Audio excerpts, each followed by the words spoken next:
Government जितनी भी आती हैं जाती हैं वो ज़रा कहती हैं कि जी हम तो लोगों की फलाह बहबूद के लिए उनकी बेहतरी के लिए कर रहे हैं और मौजूदा हुकूमत भी यही कहती है और वो डेफिनेटली इस चीज़ को हाईलाइट भी करते हैं। उनके मिनिस्टर्स भी आते हैं, पॉलिसी भी वज़ा करते हैं, अब बजट भी आ रहा है।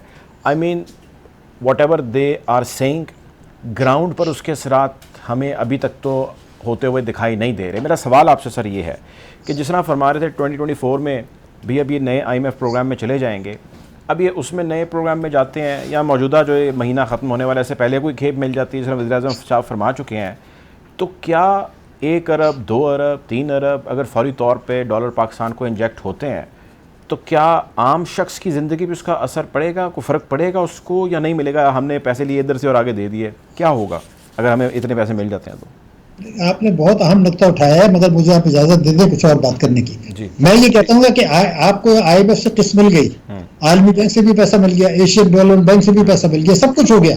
हमने अगले साल 25 अरब डॉलर के कर्जे वापस कर रहे हैं। मैं जो चीज बता रहा हूं वो ये है कि IMF की किस्त अगले साल मिलने से, वर्ल्ड बैंक से मिलने से, एशियन डेवलपमेंट बैंक से मिलने से, चाइना की बैंक से मिलने से आपके मसले हल होने वाले नहीं हैं। हमने मईशत को इस तरह तबाह बर्बाद कर दिया है इस्तेमारी ताकतों के इशारों पर, जिसको हम कहते हैं न्यू ग्रेड गेम। और हिंदी के सिंगर ने ये कहा था कि ये मरहला शुरू होगा जब अफगानिस्तान में कार्रवाई खत्म होगी।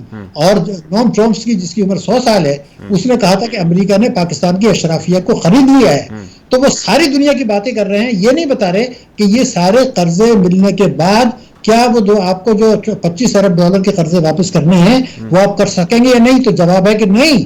तो फिर अमेरिका के पास आप जाएंगे, जी IMF ने तो दे दिया, वर्ल्ड बैंक ने भी दे दिया, अब आप हमारी कुछ मदद करें, क्या तरीका निकालें। तो वो फिर आप इस सियासी शराइत बताएगा कि जी आपका जौहरी प्रोग्राम हमें पसंद नहीं है, आपकी सरहदें जो हैं इन बड़े मुल्कों से मिलती हैं वो हमें पसंद नहीं है। वो पाकिस्तान के गिर्द कश्मीर का वो कहेंगे जी अब आप भूल जाएं, बहुत हो गया। पॉसिबिलिटी नहीं, वो नजर आ रहा है, वो होने वाला है, कोई रोक नहीं सकता उसको। इसलिए मैं एक ही तजवीज देता हूं कि आप वो अगर ये कर ले तो बचत हो सकती है।